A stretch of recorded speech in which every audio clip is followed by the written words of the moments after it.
Joe Flacco had been looking for work, and he has now found it. Kind of a surprise given his health condition, a serious neck injury that some thought would prevent him from passing a physical at any time before the 2021 or 2020 season began, or 2021 for that matter. Flacco has a gig now on the depth chart with the New York Jets behind Sam Darnold. It's a $1.5 million base deal with a maximum value of $4.5 million that requires him probably to play and play well to make that kind of money. This is a guy who, not all that long ago in the grand scheme of things, was the highest paid player in league history, taking what he can get to continue his career. Devontae Freeman, maybe you should follow Joe Flacco's lead, because there is a point where you just have to take what you can get. Taking the $1.5 million, he'll be the guy behind Sam Darnold, assuming Flacco is healthy. And look, when you consider the revolving door of crap the Jets had last year after Darnold got mono and how it derailed their season, it makes sense to have a backup that you believe can at least allow you to be somewhat competitive in games that Darnold may not be able to play, Chris. Yeah, that's exactly right.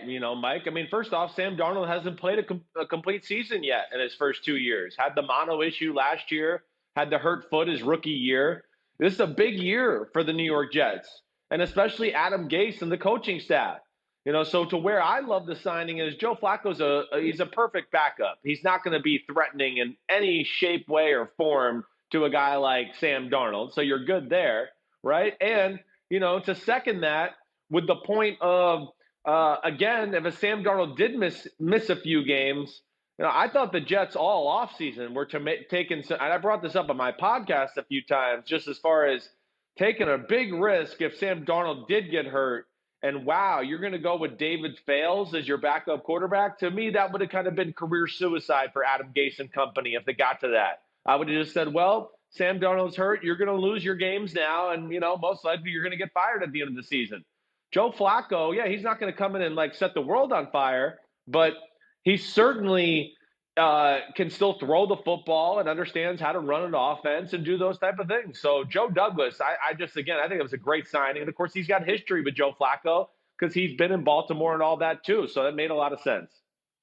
Boy, and how the worm has turned from Flacco's time in Baltimore. He had that team over a barrel after Super Bowl 47. Right. He did the ultimate all-in bet on himself, rejected the offer that the Ravens made on a second contract in August of 2012, led the team to the Super Bowl, won the MVP award, and ultimately leveraged what at the time was a record contract. And the cap numbers were so backloaded that after 3 years they had to redo the deal. And by then he didn't deserve to be the highest paid player in football, but his circumstances under his contract allowed him to yet again be the highest paid player, and he cashed plenty of those checks from the Ravens, all in the aftermath of Super Bowl 47. Got paid well last year by the Broncos after he was traded there by Baltimore, but now he takes what he can get because of that neck injury, Chris, and I really thought that neck injury was something that was going to keep him from signing with anyone. But for $1.5 million, it's a very limited downside for the Jets, and it gives them the protection that they didn't have. That's the key. It's only $1.5 million. Teams waste far more than that all the time. This is the most important position on the field. They had no backup that they clearly felt strongly enough about to ride with. So you roll the dice, and it's not much of a price to pay to take the chance that maybe you end up getting a guy who can help make the difference between a season of promise and a season of disaster. Right. Exactly right. And again, it's really, Mike, I don't know. It's rare to see a quarterback with, this type of career still want to play at this point of his career for that little of money. I mean, really, Joe Flacco seems like he still wants to go. He's from New Jersey. I'm sure that was for a little bit part of the connection, or maybe making that to want to happen. But yeah, I think ultimately this was the right move for the New York Jets. We mentioned David Fales.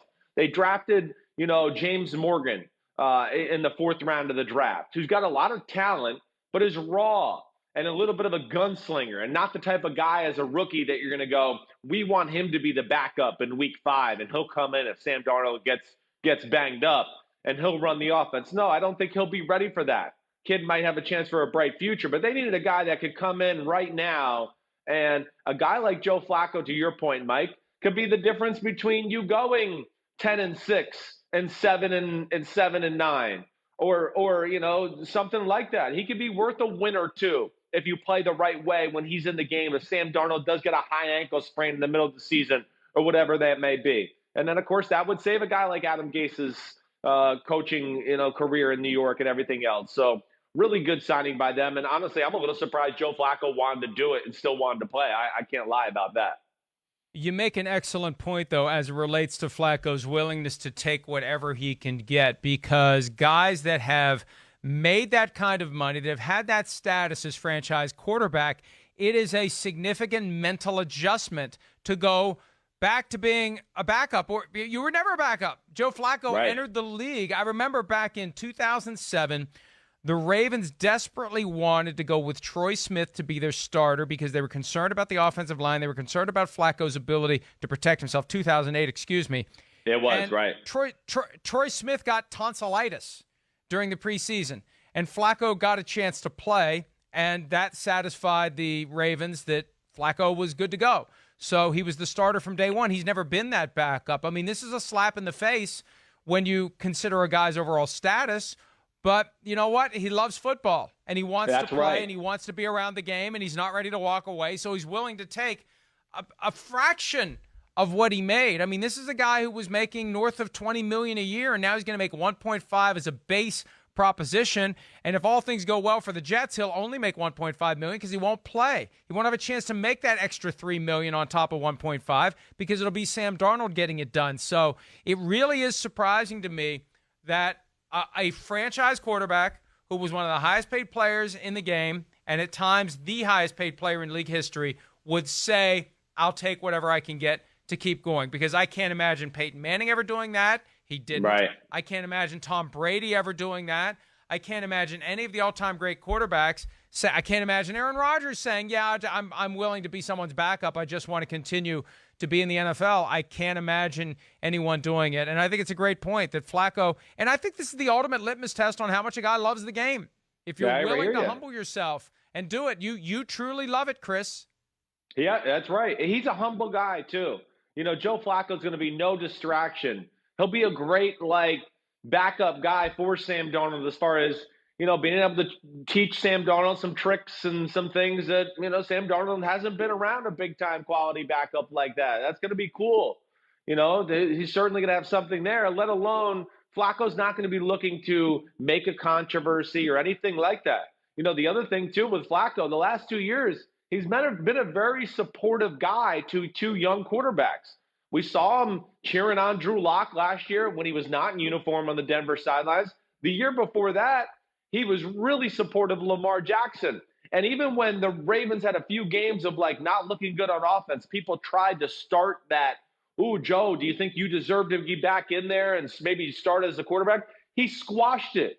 He did the right thing by the team, right, all the way. And, again, this is, to me, Joe Flacco, this is what made him a really good quarterback on a team that had a lot of personalities and why he could fit in Baltimore with Ed Reed and Ray Lewis, who, unlike most teams, were the leader of the team. It's usually the quarterback, and the quarterback's that guy. But in Baltimore, they marched to a different band there with that group of guys, and he was great that way. And I think, for a lot of reasons, he's a little bit underrated with his whole career because he was willing to take that back seat in that leadership position there in Baltimore. Hi, I'm Mike Tirico, and thanks for watching. Make sure to hit subscribe for the latest news and highlights from NBC Sports.